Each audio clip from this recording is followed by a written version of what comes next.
ఈ సంవత్సరంలో మకర రాశి వారికి ఎలా ఉండబోతుంది, వాళ్ళు చేసుకోవాల్సిన పరిహారాలు ఏంటి తెలియజేయండి అమ్మా. మకర రాశి వాళ్ళకి ఆదాయం 8, వ్యయం 14, రాజపూజ్యం 4, అవమానం 5. మకర రాశి వాళ్ళ విషయం.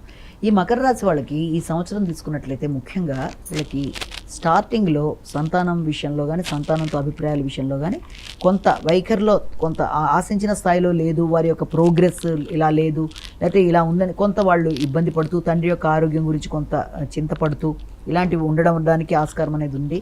రావాల్సిన లాభాలు వచ్చినా కూడా కొంత ఇలాంటి ఇబ్బందులు పడ్డా వన్స్ గురుడు ఎప్పుడైతే చేంజ్ అవుతాడో ఆ సమయంలో వీళ్ళకి ఎలా ఉంటుంది అంటే ఈ యొక్క పోటీతత్వం అనేది ఒకటి పెరగడం, శత్రు రోగ రుణాల విషయంలో మీద ఎక్కువ వీళ్ళకి దృష్టి సారించుకుంటూ ముందుకు వెళ్ళడం అనేది.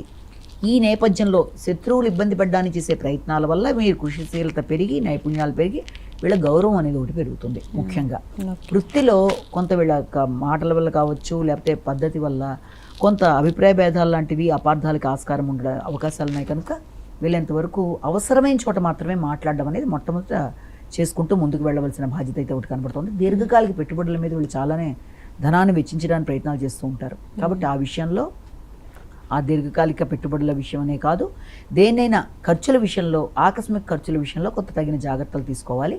ధనం విషయంలో కూడా, అంటే రావలసిన ధనం విషయంలో కూడా కొంత వెంటనే కాకుండా కొంత ఇదవుతుంది. ఏది ఏమైనప్పటికీ ఈ సంవత్సరం వీళ్ళకు ఉండే ప్లస్ పాయింట్ ఏంటంటే ఎక్కువ ఏలినాటి శని అనేది వీళ్ళకి వెళ్ళిపోతుంది ఈ సంవత్సరంతో.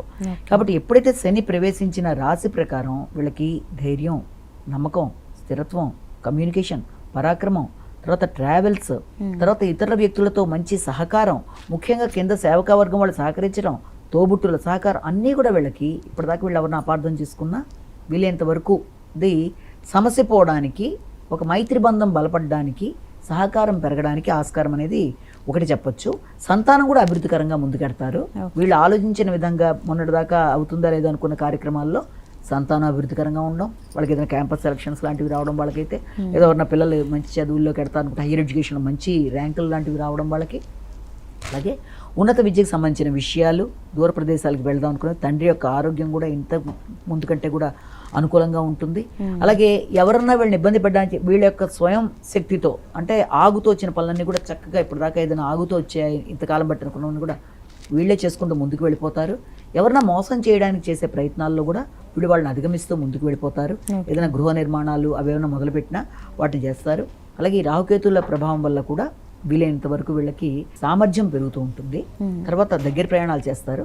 కానీ వీళ్ళు ఎక్కువ కేర్ తీసుకోవాల్సిన విషయం ఏంటంటే ఎంత ఏలినాటి శని వెళ్ళిపోయినా ఈ రాహుకేతు ప్రభావం అనేది వీళ్ళకి రేపు మే నుంచి కొంత ఇబ్బందికరంగా ఉంటుంది. కాబట్టి మాటల వల్ల అపార్థాలకి, మాటలను ఇతరులు ఇంకో రకంగా భావన చేయడానికి ఆస్కారం అనేది, అది కుటుంబ సభ్యుల మధ్య కావచ్చు, లేకపోతే ఎక్కడ ఏ ప్రదేశంలో వీళ్ళున్నా వీళ్ళంతవరకు తక్కువ మాట్లాడాలి, ఎక్కువ వినాలి, గౌరవం ఇచ్చి గౌరవం తీసుకోవాలి.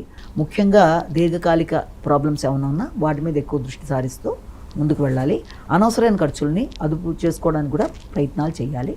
కాబట్టి వీళ్ళంతవరకు వీళ్ళు చేయవలసిన పరిహారాల్లో మనం ప్రధానంగా తీసుకునివలసింది అటు వినాయకుడికి సంబంధించిన పరిహారాలు లాంటివి, దుర్గాదేవికి సంబంధించినవి శ్రీ దుర్గా నమః చేసుకోవచ్చు. అలాగే దాంతోపాటు గంగనాధిపతి నమః చేసుకోవడం అనేది బాగా చేసుకున్నట్లయితే ఈ సమస్యలను అధిగమించడం సులభమైన.